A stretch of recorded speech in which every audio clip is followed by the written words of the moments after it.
गुप्त सम्राट विक्रमगुप्त के शासनकाल में पाटलिपुत्र समृद्धि और वैभव का केंद्र था। परंतु एक दिन राजदरबार में एक वृद्ध साधु प्रकट हुआ। उसने सम्राट से कहा, राजन, तुम्हारे पूर्वजों ने एक महान खजाना छिपाया था जो अब संकट में है। इसे खोजने के लिए नागमणि आवश्यक है जो राजमहल के पुराने तहखाने में सुरक्षित है। यदि यह खजाना समय पर नहीं खोजा गया तो राज्य पर भयंकर आपदा आ सकती है। सम्राट विक्रमगुप्त चौंक गए। उन्होंने तुरंत अपने विश्वसनीय सेनापति आर्यसेन को बुलाया और इस रहस्य की जांच करने का आदेश दिया। साधु ने जाते जाते एक अंतिम चेतावनी दी। खजाने की रक्षा एक गुप्त यंत्र द्वारा की जाती है। यदि कोई अयोग्य व्यक्ति उसे छूने का प्रयास करेगा तो वह श्रापित हो जाएगा। इस रहस्यमयी भविष्यवाणी ने पूरे राज्य में सनसनी फैला दी। कुछ लोग इसे महज एक मिथक मान रहे थे, तो कुछ का विश्वास था कि यह खजाना वास्तविक है, परंतु इसे पाने के लिए बड़े बलिदानों की आवश्यकता होगी। राजकीय पुस्तकालय में खोज करने पर आर्यसेन को एक प्राचीन ग्रंथ मिला जिसमें लिखा था, स्वर्ण मृग जिस जल में अपनी परछाई देखे वहीं सत्य छिपा है। यह वाक्य सुनते ही सम्राट ने सभी विद्वानों को एकत्र किया। एक वृद्ध विद्वान ने बताया कि यह संकेत गंगा नदी के किनारे स्थित नाग गुफा की ओर इशारा करता है, जहां सदियों से कोई नहीं गया था। कहा जाता था कि वहां नागों की आत्माएं वास करती हैं और जो भी अंदर जाता वह कभी लौटकर नहीं आता। सम्राट विक्रमगुप्त, आर्यसेन और कुछ चुने हुए योद्धा गंगा किनारे स्थित नाग गुफा की ओर बढ़े। रास्ते में उन्हें एक प्राचीन मंदिर मिला जहां पत्थरों पर संकेत खुदे हुए थे। उन संकेतों को पढ़ने के बाद स्पष्ट हुआ कि गुफा में प्रवेश करने के लिए नागमणि आवश्यक है। सम्राट को यह पहले से ज्ञात था, इसलिए वे पहले ही नागमणि लेकर आए थे।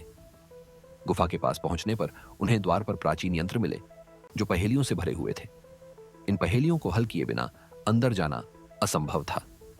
तभी सम्राट को वृद्ध साधु की बात याद आई। उन्होंने नागमणि को द्वार पर रखा और अचानक ही गुफा का द्वार स्वयं खुल गया। गुफा के अंदर घना अंधकार था, लेकिन दीवारों पर लटकी मशालें मार्ग को प्रकाशित कर रही थीं। जैसे जैसे वे आगे बढ़े, एक रहस्यमयी आवाज गूंजी, यदि तुम धन के लोभी हो तो यहीं रुक जाओ, अन्यथा विनाश निश्चित है।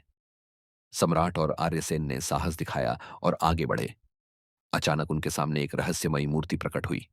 मूर्ति बोल उठी, केवल वही आगे जा सकता है जो 3 प्रश्नों का सही उत्तर दे। पहला प्रश्न, समुद्र से भी गहरा क्या है? सम्राट ने उत्तर दिया, ज्ञान जो समुद्र से भी गहरा है। कोई कितना भी ग्रहण करे वह कभी पूर्ण नहीं हो सकता।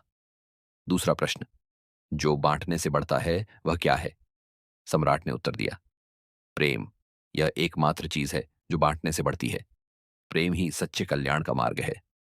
तीसरा और अंतिम प्रश्न, राजा का सबसे बड़ा कर्तव्य क्या होता है?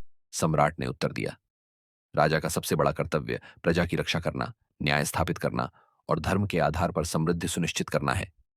सच्चा राजा वही है जो स्वयं को नहीं बल्कि प्रजा को सर्वोपरि रखा जाए। जैसे ही सम्राट ने अंतिम उत्तर दिया, एक गुप्त द्वार खुल गया। सम्राट और आर्यसेन खजाने के कक्ष में पहुंचे। वहां सोने के सिक्के, बहुमूल्य रत्न, अद्भुत शास्त्र और दुर्लभ हथियार थे। परंतु इन सब के बीच एक स्वर्ण सिंहासन रखा था जिस पर प्राचीन संस्कृत में लिखा था, जो इस पर बैठेगा वही सत्य का रक्षक होगा। जैसे ही सम्राट सिंहासन की ओर बढ़े, अचानक पूरी गुफा हिलने लगी।